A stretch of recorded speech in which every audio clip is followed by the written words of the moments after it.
Right, the natural exponential function, or e to the x, and integrals.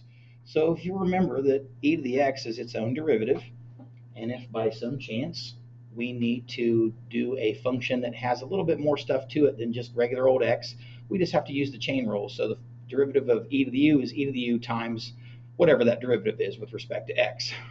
All right, so a simple one, an integration of e to the x dx is just e to the x plus c, or integral of e to the u du is just e to the u plus c, and you may need to use the integration by substitution here. So let's take a look at a couple examples. If there's a constant out front, all we really have to do is shove the constant out front, and the integral of e to the x is just e to the x plus c, and then we just bring the constant back into play. However, if the constant is sitting up here in the exponent, what do we have to do? Well, we do a u sub.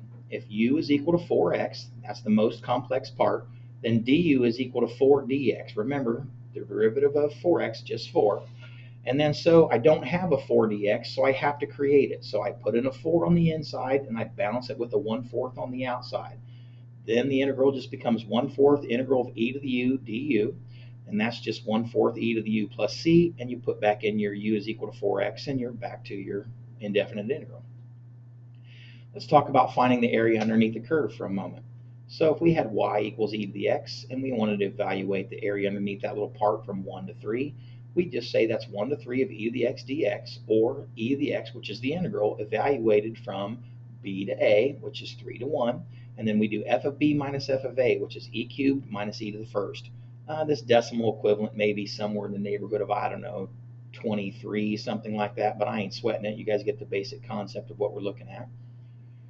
All right, let's look at another one. What about y equals negative 2x from 1 to 3?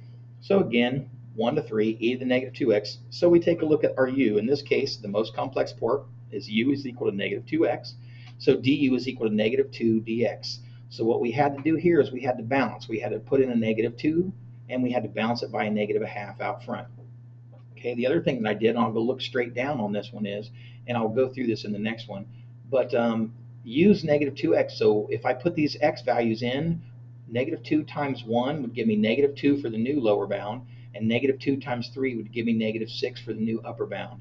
So I can actually finish this off if I change my bounds. I got negative 1/2, which came out from the balancing part, negative 2 to 6, which I changed by plugging both x values into u, of e to the u. That's just negative 1/2 times e to the negative 6 minus e to the negative 2.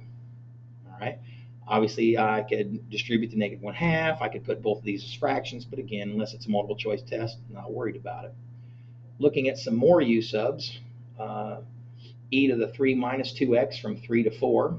Again, I'd have to create a negative 2 because the dx here, the 3 minus 2x would be the u, negative 2 dx would be the du, so I have to create the negative 2 and balance with the negative 1/2. I can sub in the new u values. The lower bound 3 goes in, the upper bound 4 goes in, and they give me negative 5 and negative 3 respectively. That's a negative 1/2. How do I keep missing that?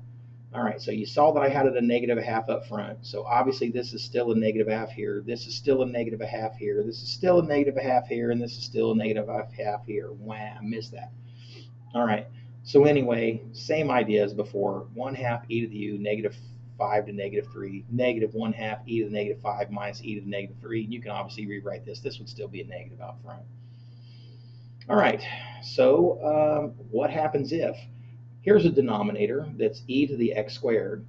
If you'll remember, the derivative of e to the x squared is just e to the x squared times anything involving chain rule, which in this case would be 2x e to the x squared.